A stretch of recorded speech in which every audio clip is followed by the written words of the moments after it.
Hi friends, I'm gonna read you one of my favorite books. This book is called No, David, and it's written by the author and illustrator David Shannon.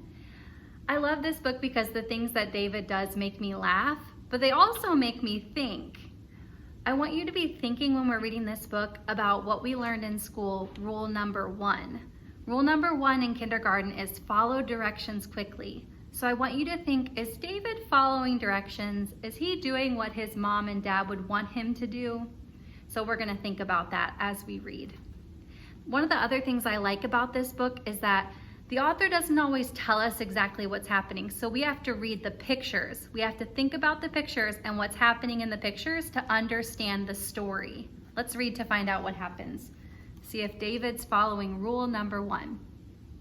No, David is what the book is called. David's mom always said, "No, David." What's he doing? Coloring on the walls? Do you think that's following directions? No, David. Can you see what he's reaching for? Up here at the top? That's a jar of cookies. No, David, no. Oh no, what did he do? Do you see that mess? No, no, no. It looks to me like David makes a lot of messes. This is the page my students always like. I think you're gonna like it too. It's so silly. Come back here, David. Do you think his mom wants him to run down the street with no clothes on? I don't think so. David, be quiet. It's too loud. Don't play with your food. So if your parents tell you to eat your dinner and you play with your food, is that following directions? That's enough, David. Are you supposed to chew with your mouth full of food? Open your mouth while you're chewing full of food? Go to your room.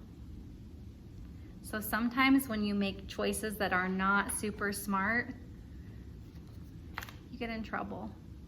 When you don't follow directions, sometimes you have to have a consequence. David's consequence is he has to go to his room. That's the school bell.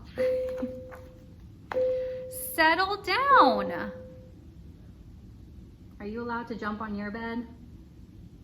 Sometimes kids are allowed to jump on their bed, but it doesn't look like David's mom wants him to be jumping quite so much. Stop that this instant. That's definitely not following directions at school. No picking your nose.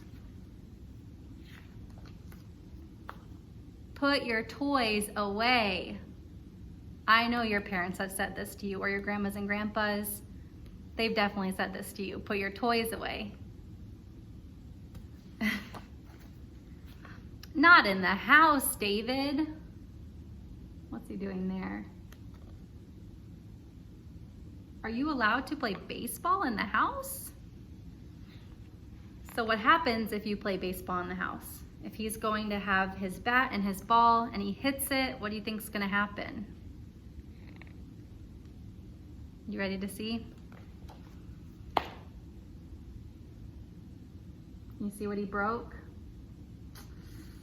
I said, no, David. So I want you to think. David was not listening to his mom. He was not following directions in the house. Whatever the rules were, he was doing the opposite. So what can David do to make it better? Whenever we make a mistake, when we break a rule, we can always do something to make it better. So what do you think he could do?